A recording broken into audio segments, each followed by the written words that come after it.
buenos días a toda nuestra amable audiencia que nos acompaña en esta mañana. Para nosotros como PwC es un honor y un placer estar compartiendo en esta mañana con ustedes todo el tema apasionante del mundo de los impuestos. En esta mañana vamos a realizar breves comentarios sobre el decreto 31-2024, Ley para la Integración de Productivo Primario y Agropecuario. Conmigo está en esta mañana, mi nombre es Lester Velázquez, gerente de impuestos, y conmigo en esta mañana está Glendy Salguero, gerente del área legal, con más de 15 años en el ámbito tributario, y vamos a compartir con ustedes muy brevemente aspectos generales de este decreto que entra en vigencia a corto plazo. Tiene muchos temas, tiene muchos retos como contribuyentes en la aplicación y regularización pues para que nosotros estemos enterados y con antelación prepararnos para los diferentes retos que nos acompañan, que nos deviene a corto plazo. Glendy, pues bienvenida, mucho gusto. Es un placer estar aquí con usted en esta mañana compartiendo aspectos generales del decreto 31-24. Y para principiar y dar un preámbulo a nuestra audiencia, ¿qué piensa usted sobre la normativa en general, las expectativas y desafíos que tenemos para su implementación? Sí, muchas gracias, Lester, y buenos días. La verdad que para nosotros siempre es un gusto conectarnos con nuestra audiencia y en esta oportunidad, como usted bien menciona, pues nos trae un tema bastante controversial. Nosotros nos hemos dado cuenta de que esta normativa, desde que fue un proyecto de ley, ha generado bastante discusión y que a pesar de las distintas discusiones que se generaron dentro del Congreso de la República, pues tampoco cumplió las expectativas de la población y hoy por hoy pues ha habido bastante información y desinformación de la normativa y ha generado, si lo queremos ver así, alguna especie de caos en algún sector de la población, precisamente porque si nosotros analizamos la norma de forma integral, nos vamos a dar cuenta que es una norma bastante desordenada. Eso nos da a nosotros la pauta de que en la creación de la norma pues hubo poca o quizás nula técnica legislativa, porque si nosotros miramos la ley, empieza la normativa con querer regularizar un sector de la población, formalizarlo, vamos a decir así, porque mucho se ha dicho de que hay un buen segmento de la población que ejecuta sus o hace sus transacciones dentro del sector informal y parte de la normativa pues quizás tiene ese espíritu, ¿verdad? Venir a formalizar cierta parte de ese segmento informal que nosotros tenemos, pero hace una serie de reformas, crea un impuesto, le regula ciertos regímenes, luego trata de adecuar un poquito la ley del IVA para los regímenes o por lo menos crear alguna normativa en función de los regímenes que se crean y también introduce ciertas reformas al Código Tributario que quizás son las más delicadas y que quizá una buena parte de los que nos acompañan en esta hora son las preocupaciones, ¿verdad?, que han despertado toda la información y desinformación que se ha transmitido por los distintos medios y pues distintas personas que también pues han querido de alguna forma informar y desinformar o crear algún tipo de caos también en la población. Entonces, para ir resumiendo un poquito la norma, nuevamente la norma es bastante confusa, compleja de comprender en algunos apartados, se presta bastante a la discrecionalidad. Entonces, en esa parte de la discrecionalidad es muy delicado porque quizá hay que partir aquí de la seguridad y la certeza que la norma debe de crearle al administrado. Nosotros somos todos los administrados y el aparato estatal es el que emite todas las normas, pero indistintamente de la categoría de normas que emita, la Constitución Política de la República, artículo 2, ya establece cuáles son las funciones del Estado. Y cuando nosotros hablamos de la seguridad y la certeza, estamos diciendo que una norma tiene que ser confiable, tiene que ser estable, tiene que ser predecible. Y cuando nosotros hablamos de que una norma debe de ser predecible, quiere decir que el administrado sabe exactamente por la estructura de la norma cuáles son las consecuencias. Quiere decir que no va a haber un margen a que exista discrecionalidad entre quien la interpreta y quien la va a aplicar. Y creo que la norma sí se sale bastante, en bastante medida de lo que es la seguridad y la confianza que la norma debería generar en la población.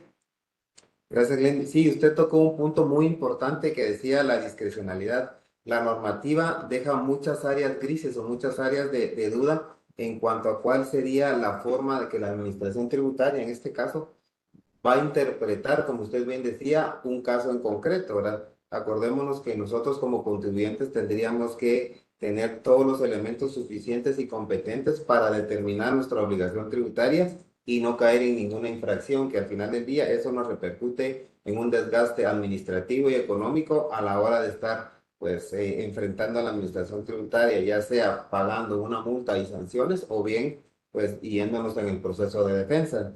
Y como usted bien decía, este decreto pues nos establece un impuesto específico y nos introduce varios regímenes que para la normativa actual. Usted, digamos, en el contexto de la normativa, ¿cuál es el impuesto que establece este nuevo decreto?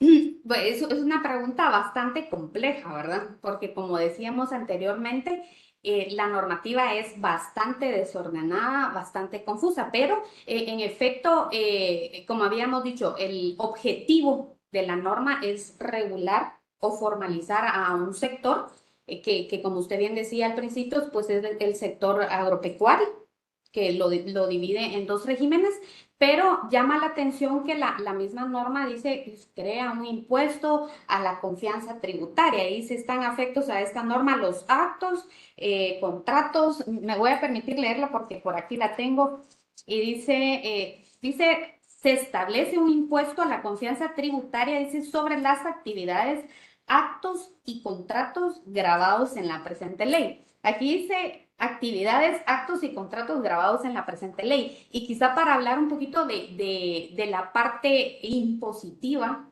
sí es importante traer a colación lo que establece el artículo 239 de la Constitución Política de la República, en donde regula el principio de legalidad y establece quién es el único ente que puede decretar impuestos ordinarios y extraordinarios y le atribuye esa facultad con exclusividad al Congreso de la República, pero más allá que sea el Congreso de la República, le establece cuáles son los elementos que debe de tener el tributo y dentro de los elementos que debe de tener el tributo tenemos el hecho generador, los sujetos del tributo, de la obligación tributaria, tenemos la base imponible, el tipo impositivo, la temporalidad y si bien es cierto, nosotros leemos en la norma pareciera ser que nosotros encontramos todos estos elementos, pero si nosotros nos sentamos a analizar de forma detenida la norma, nos vamos a dar cuenta que la norma no tiene un apartado específico en donde diga, mire, estos son los actos, contratos y actividades que están grabadas de forma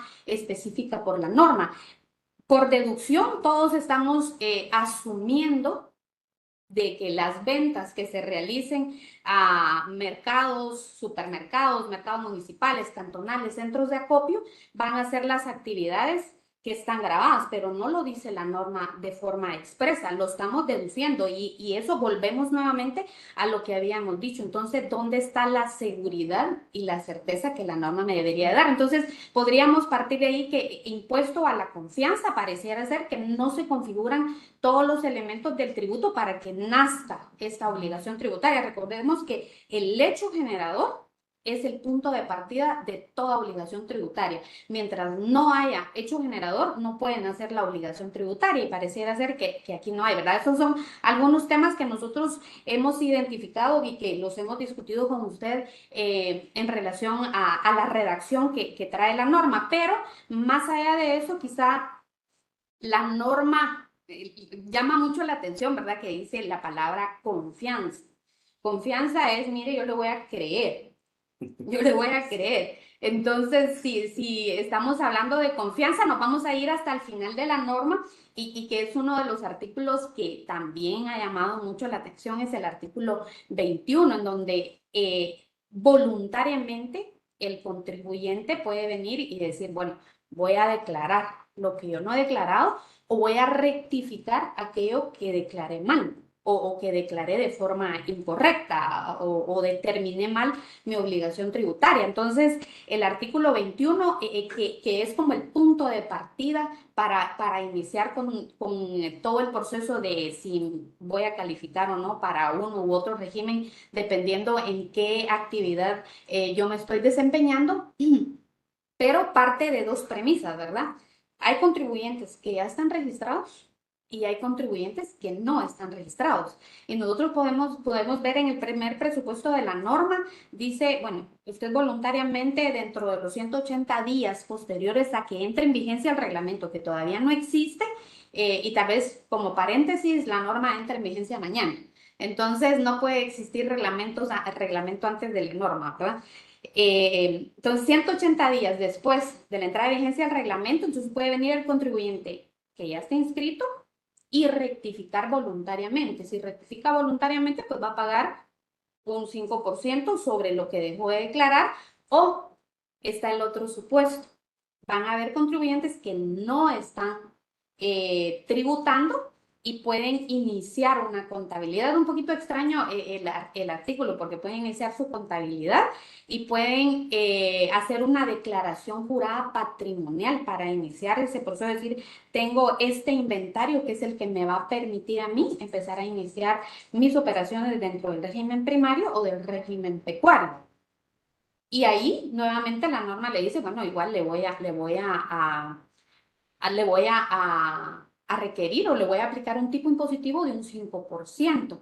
Pero esa norma en particular, que es precisamente la confianza, que pareciera ser el nombre que le dan al impuesto, que parte de ahí, ¿verdad? El Estado va a confiar en lo que el contribuyente vaya a declarar. Y lo interesante es de que es una declaración jurada y la declaración jurada pues también tiene sus implicaciones, ¿verdad? De qué voy a estar declarando. O sea, no quiere decir de que eventualmente la autoridad tributaria no puede ir más allá de lo que estoy declarando y confirmar de que efectivamente esa declaración sí sea verdadera.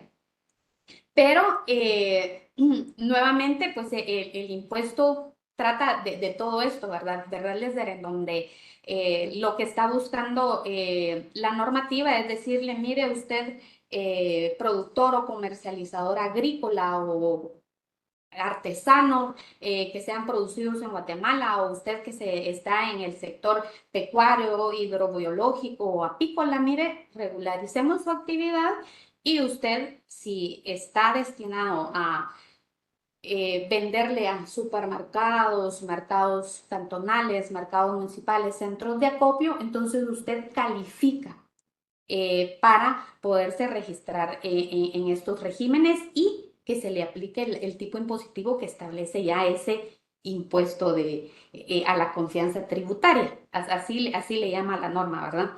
Pero lo interesante de la norma, Lesder, y creo que aquí hay un tema muy, muy importante que podemos compartir con la audiencia, es las condiciones que establece la norma para poder entrar al régimen. Y una de las condiciones es, primero, si nos vamos al régimen primario, dice, usted no tiene ventas brutas anuales que excedan de 3.500 salarios mínimos mensuales para el sector no agrícola.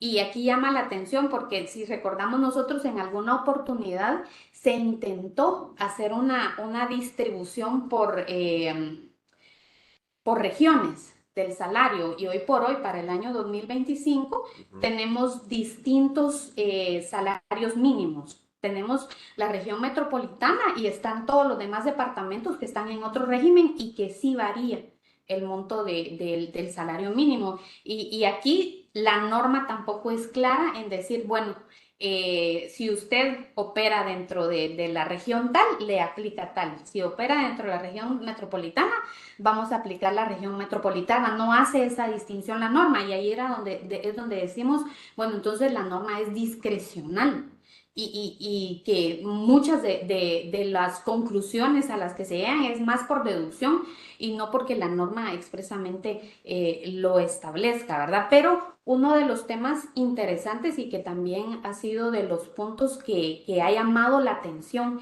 en la población y en muchos expertos en la materia, pues es la regularización de ingresos, que era lo que precisamente hablábamos de decir, mire, usted rectifique o declare, porque por ahí SAT no va a cuestionar cuál es el origen de los ingresos, lo que quiera es que le paguen. Entonces, media vez usted me pague, a mí no me interesa cuál es el origen. Entonces, por ahí también se están hablando de algunos temas de que al final se van a regularizar vía esta norma ingresos que podrían ser de ilícita procedencia porque no va a haber como un control del mismo. Al final yo declaro, hago esta declaración jurada patrimonial y digo, bueno, esto es lo que yo he dejado de declarar y aquí está mi 5%. Entonces pude haber regularizado ingresos que no sabemos cuál es su procedencia. Sí, gracias, Lendy. Creo que, digamos, como usted me dice, hay un área gris en toda esta, la interpretación de la norma y solo quisiera recapitular un poquito lo que usted ahorita amablemente nos comentó. Entonces, y teniendo haciendo un ordenamiento de la normativa, podríamos decir que va dirigido a contribuyentes que ya están inscritos y que tienen y que necesitan rectificar o regularizar, ya sea porque no están bancarizados o no tienen la documentación de soporte, ingresos durante, básicamente, aunque la norma no lo dice tácitamente, durante los periodos no prescritos. Y también va dirigido a otros contribuyentes que no están inscritos bajo ninguna, no tienen ningún control adecuado sobre sus obligaciones tributarias y lo van a regularizar. Digamos, ese sería como el primer paso que nosotros tendríamos que tener como contribuyentes previo a inscribirnos en cualquiera de esos dos regímenes, ¿verdad? Sí, sí, es correcto. Pareciera ser que la norma sí está estructurada, ¿verdad? Primero, gánese mi confianza, declare. Y Págueme. sí, pague. Y luego ya vamos a ver si el MAGA lo califica a usted.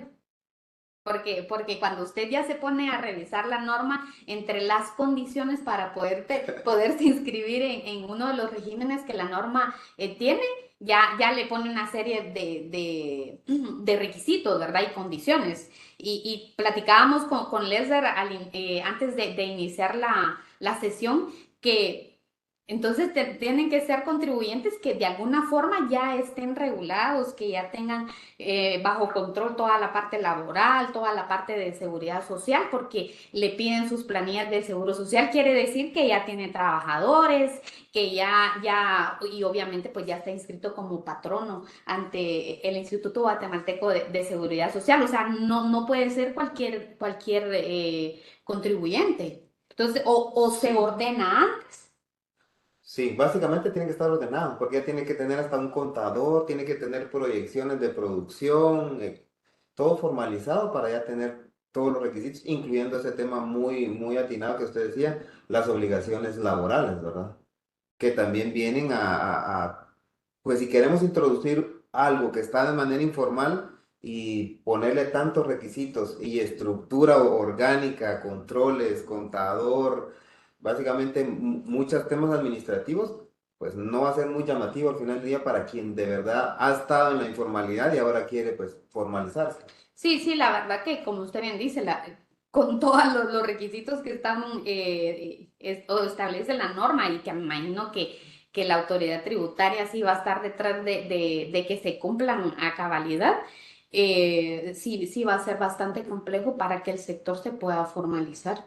Sí, otro tema que yo estaba escuchando en el ambiente es, si yo hago esa declaración jurada o rectifico mis declaraciones, ¿será que la administración tributaria se va a quedar así como con la confianza de que yo determiné bien mis obligaciones tributarias? ¿O eso también interrumpe el periodo de prescripción? Tengo así la incertidumbre si la administración tributaria me va a venir a fiscalizar eso que yo rectifiqué en los siguientes 4 años. ¿Cómo ve usted, digamos, esa parte? Sí, bueno, decíamos de que ese artículo 21 pareciera tener dos supuestos. Pareciera tener a todos aquellos contribuyentes que voluntariamente quiere decir, no declaré todo y voy a rectificar voluntariamente. Si es rectificación, quiere decir que yo me voy a ir, como usted bien decía, todos los periodos no prescritos y los debería rectificar. Y aquí si aplicamos las normas de prescripción que contiene el Código Tributario, vamos a reactivar precisamente el cómputo del plazo para la prescripción y para que la autoridad tributaria pueda ir a revisarlo. Sí. O sea, esa es una norma general y que está en el Código Tributario, ¿verdad? Ahora, para los contribuyentes que dice, bueno, voy a iniciar mi contabilidad, esta es mi declaración patrimonial, lo hago jurada. Me llama mucho la atención que por qué es declaración jurada. Es que la declaración jurada tiene una connotación legal totalmente distinta, ¿verdad? O sea, si va a confiar en mí, ¿por qué se lo tengo que hacer jurado? Algo más puede haber detrás de eso. Eso por una parte. Entonces, si yo hoy me estoy ordenando y digo, tengo que estar inscrita en algún momento yo tengo que estar inscrita porque ¿cómo yo me voy a ordenar? Tengo que ir a SAT y decirle, bueno, me quiero inscribir, tengo que tener algún régimen y pagar ya sea el de pequeño contribuyente porque en ese momento yo todavía no estoy en el régimen porque todavía, como habíamos revisado, hay una intervención de MAGA previo, en donde MAGA va a establecer si yo soy un productor o soy un comercializador o soy un intermediario. Entonces, sin esa calificación no puedo yo optar a los regímenes que la norma ofrece. Entonces, ¿en qué momento yo puedo regularizarme? Son de los vacíos que la norma tiene, ¿verdad? Sí. ¿Cómo sabe, este, digamos, todas las implicaciones tributarias o cómo determina usted esa declaración jurada? ¿Cómo cuantifica ese valor o ese impuesto que no necesita, que necesita rectificar o, o declarar correctamente para evitar cualquier contingencia fiscal? Ese es uno de los vacíos legales que estamos analizando y pues es una de las áreas grises que esperemos que el reglamento nos venga a dar un poquito más de luz, un poquito más de guía para ver cómo nosotros podemos como contribuyentes y como asesores pues orientar a nuestros contribuyentes para que cumplan con la tributación y las obligaciones tributarias en Guatemala correctamente. Sí, pero ahí hay que también tomar en cuenta, Lester, de que el reglamento no puede hacer mayor cosa, ¿verdad? Porque el reglamento no puede venir a aclarar la norma, porque el reglamento jerárquicamente es inferior a la norma, ni tampoco puede venir a crear obligaciones que la norma no contiene. Entonces, el reglamento se debe delimitar exclusivamente, establecer procedimientos para la recaudación. Ahí estamos dando una definición de reglamento a la luz de lo que establece la norma constitucional. En la práctica nosotros sabemos que en el reglamento ponen todo, ¿verdad? Y que lamentablemente nuestras instituciones que intervienen en el análisis de la norma para analizar si es constitucional o no, pues también se han desviado bastante, diría yo de una interpretación objetiva y más lo han hecho enfocado a la recaudación que a cumplir con la obligación de mantener un sistema jurídico equitativo y justo. Entonces, nosotros nos hemos dado cuenta que el reglamento ha venido a regular muchas cosas que deberían de estar en una norma ordinaria. Entonces, es muy probable que cuando emitan este reglamento, si es que la norma no la declaran inconstitucional antes, sí vaya a tener todos este tipo de situaciones en donde vaya a pretender regular todos los vacíos o las confusiones que la norma hoy por hoy genera. Gracias, Glendy. Sí, esos, pues esperemos a ver cuando entre en vigencia cómo lo ven, digamos, en general la población. Y, digamos, ya teniendo un contexto de la normativa, digamos, qué debemos de regularizar, ¿a quiénes va dirigida esta normativa específicamente? ¿Qué tipo de contribuyentes va dirigida? Bueno, va dirigida a unos y a todos, ¿verdad? Porque como trae de todo un poco, si nosotros miramos, si nos enfocamos únicamente en los regímenes que introduce, pues va dirigido al productor, al comercializador y al intermediario de productos agrícolas, pecuarios, hidrobiológicos y apícolas, y a los que se dedican al tema artesanal.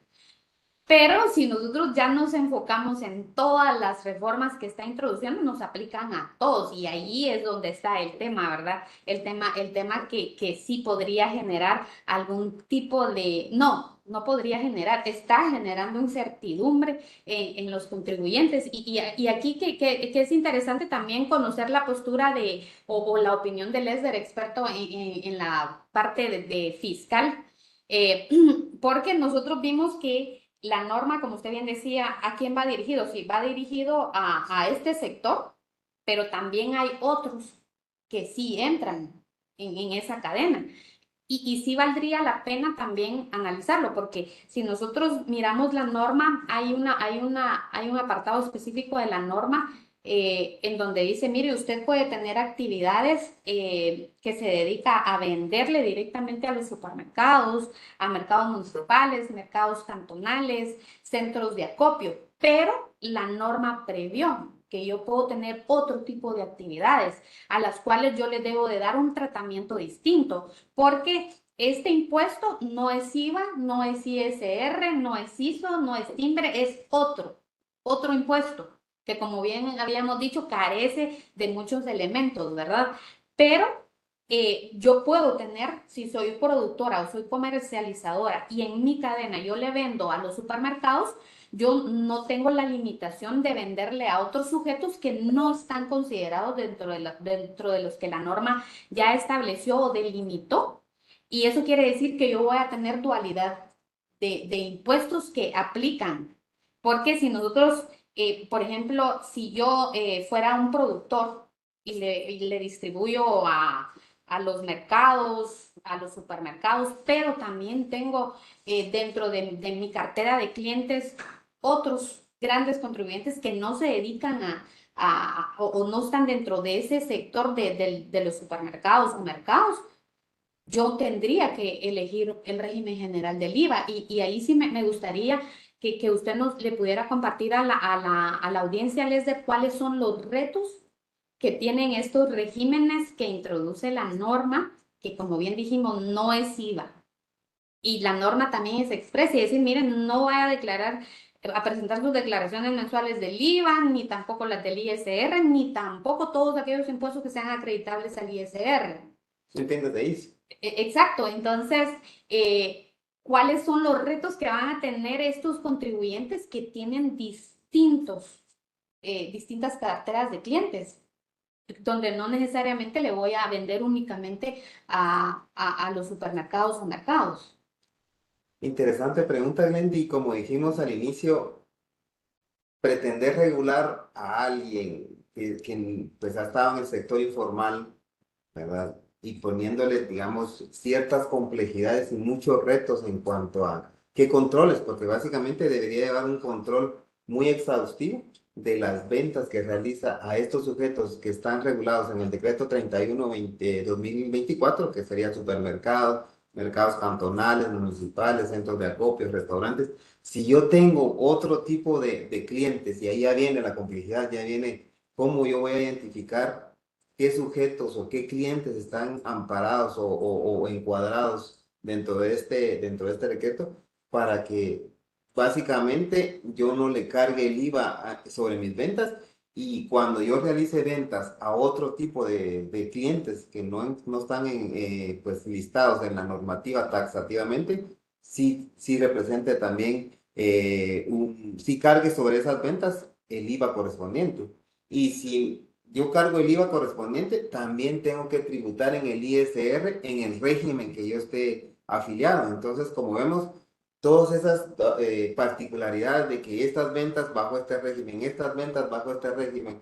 Entonces, si yo tengo mi documentación legal correspondiente y hay una compra que va para ambas actividades, porque al final del día yo no sé quién va a ser mi cliente final, la normativa sí me establece pues un prorrateo, ¿verdad? Un prorrateo, pero al final del día llevar tanto control, tanta análisis que van a tener que implementar un control interno adecuado, suficiente y robusto para que cuando llegue la administración tributaria y los pretenda fiscalizar, tengamos todos los elementos suficientes para demostrar por qué le estoy imputando esta calidad a este régimen, en este régimen estoy tributando, pues los tipos impositivos que aunque no lo dice la normativa, como usted bien dice, por falta de legislación tributaria, de legislación técnica legislativa, no están taxativamente determinados en el texto de la ley, pero yo sí tengo que tributar bajo esta situación por estas características. Entonces, esa dualidad y esta particularidad de control interno que como contribuyente tengo que llevar es bastante complicada, ¿verdad? Y tiene que tener un historial, ¿verdad? No es nada más de dejar a discrecionalidad del contador del momento. Ah, esto lo determino así, porque así es. No que sí tendríamos que tener pues directrices muy bien claras para que cuando llegue la administración tributaria, acordémonos que no va a llegar al mes siguiente, va a llegar dentro de 2, 3 años, que quizás ya ni el contador esté, ni la papelería quizás que ya ni se vea por pues años que se borran. Todas esas particularidades sí tendríamos que tener bien claro cómo nosotros como contribuyentes asignamos ingresos y costos a cada una de las actividades, porque ahora eso es lo que tendríamos que hacer, estos costos, ingresos a esta actividad y estos costos e ingresos en la actividad del régimen general. Y el régimen, y voy a tributar, yo tributaría en el régimen de ISR que esté afiliado como contribuyente. Entonces, ese creo que sería el reto más importante, identificar ingresos y costos a cada una de las actividades o a cada uno de los regímenes, como bien dice la norma. Sí, la verdad que como usted dice, va a ser muy complicado para un contribuyente que tenga distintos regímenes, tanto para el IVA como para el ISR, porque en todo caso también tendría que hacer un análisis, ¿verdad? Para poder elegir apropiadamente el régimen Sí. en el ISR. Eso también nos lleva a las complejidades que va a tener en el ISO, por ejemplo, si la base va a ser los activos. Entonces, ¿qué activos yo utilizo para la actividad que sí va a estar grabada al ISR y qué activos utilizo para la actividad que está dentro del régimen primario o del régimen pecuario? Todas esas complejidades sí, al final, nuevamente, pues no genera seguridad y certeza jurídica la norma, ¿verdad? Pero quizá el tema más interesante, y usted hacía la pregunta y decía, ¿a qué contribuyentes se está refiriendo? No, esta norma es para todos. Esta norma es para todos porque introdujo reformas al código tributario muy interesantes. No solo interesantes porque decimos, ah, bueno, ya tenemos nosotros un marco más amplio, sino porque toca unas fibras muy delicadas, ¿verdad? Toca fibras muy delicadas y que es precisamente lo que, y me atrevería a decir que una buena parte de nuestra audiencia que nos acompaña nos está acompañando precisamente para conocer nuestra opinión o nuestras consideraciones jurídicas en torno a las reformas que se hizo al Código Tributario. Y una de las reformas particulares es que, bueno, nosotros ya sabemos, históricamente tenemos que actualizar el RTU. Con el tiempo ya se estableció como la política a nivel de SAT, mire, el RTU actualícemelo cada año. De hecho, le envían un correo a uno de feliz cumpleaños y recordándole que tiene 30 días para actualizarse, pues hoy es más claro. Y ya tenemos que actualizarnos y hay obligaciones que tenemos los contribuyentes individuales y hay obligaciones que tienen los contribuyentes o las personas jurídicas. Dentro de eso está de que ya reportar nombre con nombres y apellidos a los accionistas y el porcentaje de participación, pues ya a partir de mañana, salvo que la norma sea suspendida, pues se va a tener que reportar en el RTU. De hecho, si nosotros nos recordamos, tal vez los que están aquí conectados, cuando ya hace un par de años, en la actualización del RTU ya había una sección en donde decía quiénes son sus accionistas, solo que era voluntario. no recuerdo si pedía el porcentaje de participación, pero sí le pedía accionista. Ahora recordemos de que no solo las personas individuales pueden ser accionistas, ¿verdad? También en esa primera línea tenemos personas jurídicas, en donde pueden haber entidades de X, Y jurisdicción que pueden ser accionistas. Ojo que la norma no está ahorita diseñada para informar quién es beneficiario final, ¿verdad? Esa es otra propuesta de ley que está por ahí discutiéndose en el Congreso, que ya en su momento la platicaremos. Pero un tema muy interesante, Lesder, es de las reformas que se introducen es establecerle o darle a la administración tributaria todos los elementos para ser ubicados. Ubicados. De hecho hay una condición que dentro de ese mismo artículo, que es casi un testamento, le dice si la SAT no lo logra ubicar, no lo logra notificar, lo puede suspender del IVA. Y eso implica inhabilitación para la emisión de factura electrónica. Y estoy hablando de la georreferencia que la norma introduce. Ahora, ¿qué tanta obligación tengo yo como contribuyente de decirle a SAT, bueno, mire, este es el punto específico donde yo estoy ubicado para que usted me pueda ir a localizar? Cuando nosotros si miramos Constitución Política de la República, Código Municipal, es obligación de la municipalidad, por medio de su consejo municipal, de ordenar territorialmente todos los municipios. Eso quiere decir, va a establecer cómo se va a distribuir, si se va a distribuir por zonas, por barrios, por colonias, sus calles, sus avenidas, la nomenclatura. Entonces, ¿quién es el obligado a que el territorio esté ordenado?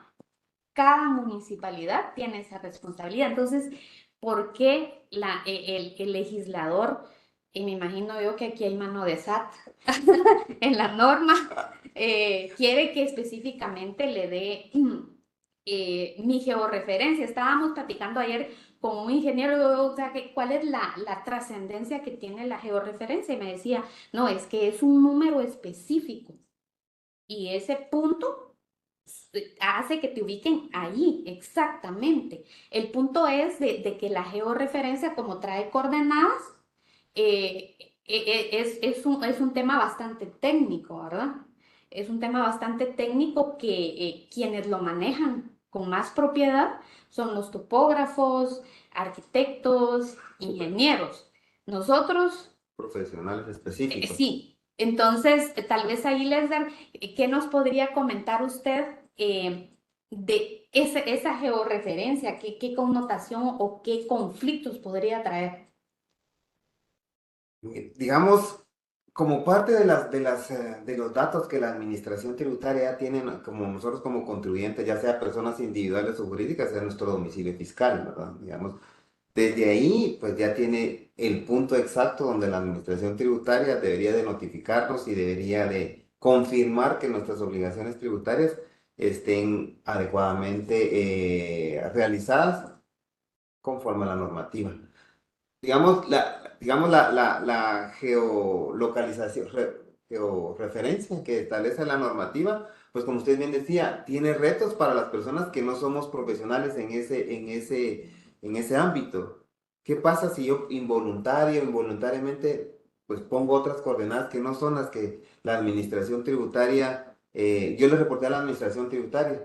Muy bien me podría decir, mire, presumir que yo estoy incumpliendo con ese requisito y como usted bien decía, como contribuyente, inhabilitarme de emitir las facturas electrónicas. Entonces, ya estamos poniendo ahí en riesgo el negocio en marcha, ¿verdad? Porque básicamente yo ya no podría realizar ventas, ¿verdad? Ya tendría que incurrir, bueno, ya en ir a solventar temas administrativos para ir a aclarar pues, un error involuntario que al final del día nosotros que no somos expertos, como usted me decía, son profesionales que tienen expertise en esa área, ¿verdad? Y básicamente nos podría acarrear temas administrativos o incluso poner mi negocio en marcha en riesgo por la inhabilitación de emitir facturas electrónicas. Y creo que ese es un, una acción muy sesgada al final del día, ¿verdad? Que por un tema formal, ¿verdad? Me pudieran a mí habilitar como contribuyente. Creo que sí, pues hay que encontrar un consenso. Al final del día hay contribuyentes que también son ilocalizables o que no cumplen sus obligaciones tributarias, pero también está generalizando, ¿verdad? Ese tema de aspecto formal a tal extremo de inhabilitarme a emitir factura electrónica. Sí, y es importante lo que usted menciona de por qué este tema va a incidir o va al final a afectar mi negocio en marcha, mi operación. Porque imagínense que nos suspenden o nos inhabilitan de emitir factura especial, perdemos millones en ventas, porque ya estas normas ya no son para el sector primario y sector pecuario, estas normas ya son para todos. Bueno, Y aquí son todos. El tema es que nuevamente recalcar, ¿verdad? El ordenamiento territorial no es obligación del contribuyente, es obligación de la municipalidad. Quiere decir que si hoy por hoy la autoridad tributaria no puede ubicar a un contribuyente o es porque no entienden las direcciones o simple y sencillamente porque los inmuebles, y esto más que todo se va a dar quizá en el interior de la República, en las áreas rurales, en donde quizá no puedan ubicar a algún contribuyente, pero no es por una intención, vamos a pensarlo así, del contribuyente, sino porque territorialmente tal vez el municipio no está bien organizado, bien ordenado, exacto. Otro tema, Lesder, interesante que introduce dentro de todos esos requisitos que tenemos que tener para poder actualizarnos y mantenernos al día en el registro tributario unificado es un tema muy interesante y es el tema que ha generado N cantidad de posiciones, discusiones, descontento, y es la unificación del NIT con el CUI, ¿verdad?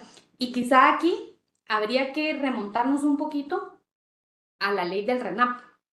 En su momento, cuando se creó el RENAP y se trasladó todos los registros de las personas individuales al RENAP, se estableció de que ese número poco a poco se iba a ir unificando a efecto de que todos tuviéramos un solo número para la licencia, para el pasaporte, la afiliación al IX, el número de identificación tributaria y todos aquellos números que lo identifican menos el número de teléfono. Entonces,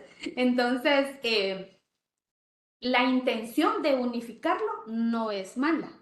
De hecho, es una intención que viene desde la época de los inicios del RENAP. El punto aquí muy interesante es cómo lo está introduciendo la norma, porque si lo leemos, dice uso de NIT en todas las relaciones civiles, mercantiles, laborales, patronales, transacciones financieras, notariales, gestiones administrativas y jurídicas y con la administración tributaria. Lo resumí un poquito. Entonces, aquí el punto es, ¿cuál es la función de la autoridad tributaria? La función de la autoridad tributaria está demarcada y delimitada en la Constitución Política de la República y tiene facultades para revisar los libros contables y todo aquello que vaya encaminado a establecer si hay obligación de pagar un tributo, porque su función es fiscalizadora y es recaudadora. No tiene la autoridad tributaria injerencia en mis relaciones financieras, en mis relaciones mercantiles, en mis relaciones laborales. Porque si bien es cierto, nacen obligaciones tributarias de esas relaciones, pero ya la norma ya las trató. Por ejemplo, si nosotros miramos la ley de actualización tributaria, tiene la ley, las rentas de trabajo, y ahí están reguladas. El patrono ya sabe cuáles son sus obligaciones. Pero aquí me está diciendo, use el NIT para todo y la autoridad tributaria lo está malentendiendo. Porque una cosa es utilizar el NIT y otra cosa es que la autoridad tributaria pretenda intervenir en todas mis relaciones, porque la norma así está enfocada. Entonces, esto en el ambiente ha generado caos, porque aquí es donde hablamos de la desinformación que ha habido, porque dice, no, entonces hoy cuando traslade fondos de una cuenta a otra, me van a querer grabar. Cuando yo celebre un contrato de trabajo, me van a querer grabar. Cuando yo realice alguna qué sé yo, alguna gestión administrativa o algún acto mercantil, me van a querer grabar. Y aquí es donde hablábamos precisamente de la falta de técnica legislativa, porque en todo caso, si querían introducir este tipo de obligaciones, de que pues identifíquese en todas sus relaciones con este código, tuvieron que haber hecho una reforma al Código de Comercio, su reforma al Código de Trabajo, reforma a la ley de lo contencioso administrativo, por ejemplo, y todas las leyes administrativas que puedan haber, pero no dejarla en el Código Tributario. Porque cuando la dejamos en el Código Tributario le estamos dando un enfoque muy tributario y quizá esta va a ser una de las normas que van a ser de las primeras que van a ir a impugnar, me parece a mí. No sé usted si lo mira con los mismos ojos que yo lo estoy viendo, pero así pareciera ser que se entiende. Sí, digamos, creo que el ánimo o el espíritu de introducirlo, como usted bien dice, en el código tributario es pues para que la misma SAT confirme o de alguna vez verifique si nuestras obligaciones tributarias, desde su punto de vista, están siendo correctamente determinadas. Entonces, ahí viene, entonces, como yo le iba a hacer también la pregunta, digamos, ¿cómo ve usted, digamos, el secreto, digamos, la inviolabilidad de la correspondencia desde el punto de vista de la Constitución? De por qué la administración tributaria, si no cae dentro del ámbito de obligaciones tributarias, va a tener acceso a información pues, confidencial de todos los ciudadanos y personas políticas de Guatemala. Sí, y es que partiendo de ahí era lo que decíamos, ¿verdad? La Constitución le delimitó funciones en el artículo 24 y su función es revisar si nace un hecho generador de acuerdo a las normas tributarias que están vigentes. Entonces, vaya a revisar libros, pero no venga a revisar, o sea, sí, obviamente en algún momento va a tener acceso a los contratos, porque como usted lo hemos visto en la práctica, cuando hay alguna incidencia o algún gasto deducible, nosotros, ¿qué es lo primero que decimos? Pues, enséñeme el contrato.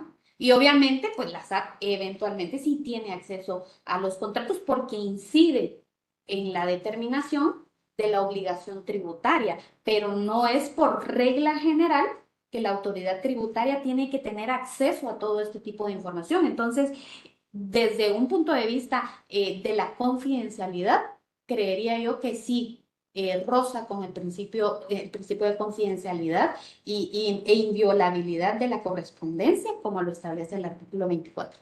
Sí, sí, yo también he escuchado en muchos medios que esa es la parte más álgida de esta reforma al Código Tributario, que tanto la Administración Tributaria va a estar monitoreando o cuestionando actos que no necesariamente devienen u originan una obligación tributaria como tal, ¿verdad? Entonces ahí es donde pues estamos en esa área gris o en esa área donde pues ya está rozando, como usted bien dice, algún aspecto de inconstitucionalidad. Sí, y ya para ir cerrando la sesión por temas del tiempo y antes de poder tomar algunas preguntas que nos han hecho llegar, solo para ir cerrando este segmento, porque tal vez ustedes pensarán de que la conversación es un tanto desordenada, pero no, aclaramos, la desordenada es la ley, ¿verdad? Entonces, como está desordenada, pues no hay forma en que la podamos ordenar mucho.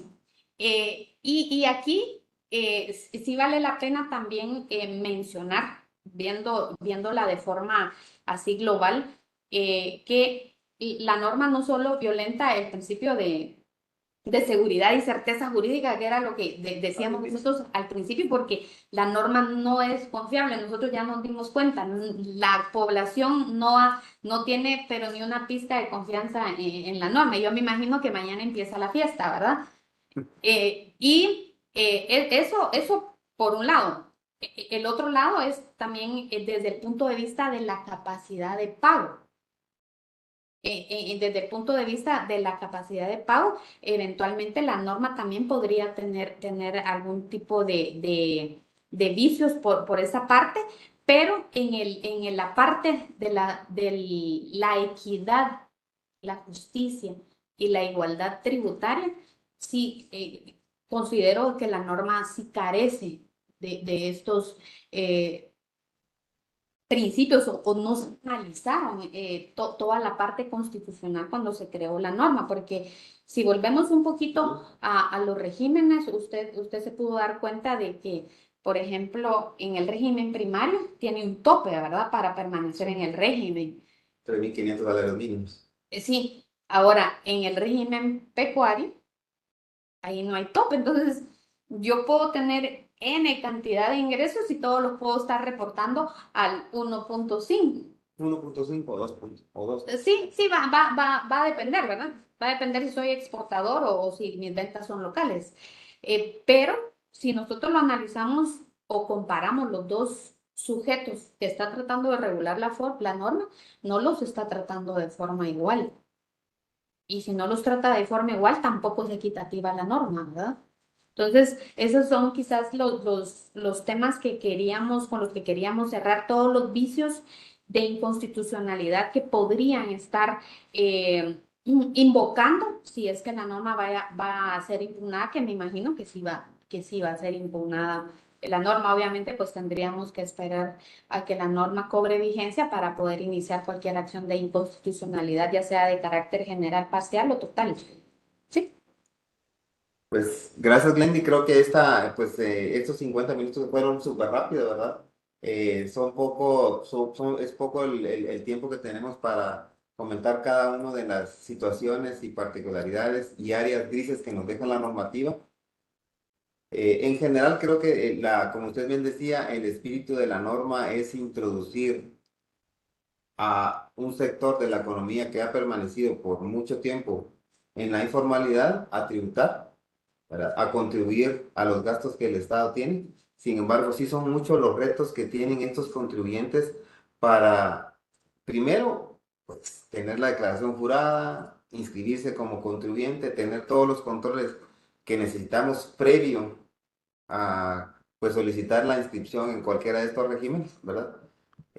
Sin embargo, pues es un primer paso al final del día para incrementar la base de contribuyentes que tenemos en Guatemala, ¿verdad? Y con esto pues también que el Estado se ayude a financiar pues todas las obligaciones y cumplir con todo lo que nos manda la Constitución, ¿verdad? Entonces vamos a leer brevemente unas preguntas que nos hicieron, ¿verdad? Y la primera consulta es, ¿será obligatorio el uso de NIT en todas las transacciones que realicemos? Pues básicamente, actualmente la ley del IVA pues establece que todas las transacciones mayores a 2.500 quetzales deberían de tener ya sea el NIT o el CUI, ¿verdad? El Código Único de Identificación de cada persona, ¿verdad? Ahora, en cuanto a solicitar el NIT para todas las, como usted bien decía, las transacciones mercantiles, comerciales, financieras, van, pues todo lo que la normativa dice, pues no hay pues las plataformas básicamente no están diseñadas para pedir esa información, pero no sé usted cómo ve, digamos, a corto plazo, si primero esperemos si va a entrar en vigencia la ley o no interponen alguna acción de inconstitucionalidad parcial o total, como usted me dice, pero si eso no sucediera, ¿cómo ve usted, digamos, la implementación del NIT en todas estas transacciones que la misma normativa nos está estableciendo? Sí, en algún momento introdujeron la obligación de que el notario, por ejemplo, en todas las compraventas tenía que incluir el NIT de las partes. Y eso se hizo y nadie dijo nada, ¿verdad? Obviamente en estos contratos pues hay algún elemento o un hecho generador, ya sea de IVA o de timbre. Entonces, ¿cómo lo van a implementar? Yo creería que van a ser los entes que al final tienen control, como por ejemplo el Ministerio de Trabajo, no va a aceptar un contrato de trabajo si no incluimos el NIT. Que es ilógico, pues, porque si lo que se pretende es unificar NIT con QUI, con tener el QUI ya tienen todo. Ya tienen todo. Ya tienen todo. Igual, por ejemplo, el registro mercantil, pues tendría que existir la obligación de que cuando constituyo una sociedad o cuando hago un nombramiento o cuando se hace una fusión, que ya se identifiquen a todas las partes que intervienen con el NIT o con el CUI. Es que es confuso, la verdad, pero así es como debería ser. Ahora, ¿cómo lo va a implementar SAT? Tomemos en cuenta de que cuando nosotros entramos a la agencia virtual y queremos actualizar nuestra información en el RTU, hay secciones que son obligatorias y no nos van a dejar pasar, ¿verdad? Seguro, Iván, Entonces, por ahí creemos nosotros que lo van a empezar a imponer por los formularios. Obviamente, hoy por hoy, como bien decía Lesder, no hay nada implementado porque la norma al día de hoy no está vigente. Entonces, hay que esperar a ver qué pasa mañana. Gracias, Glendy.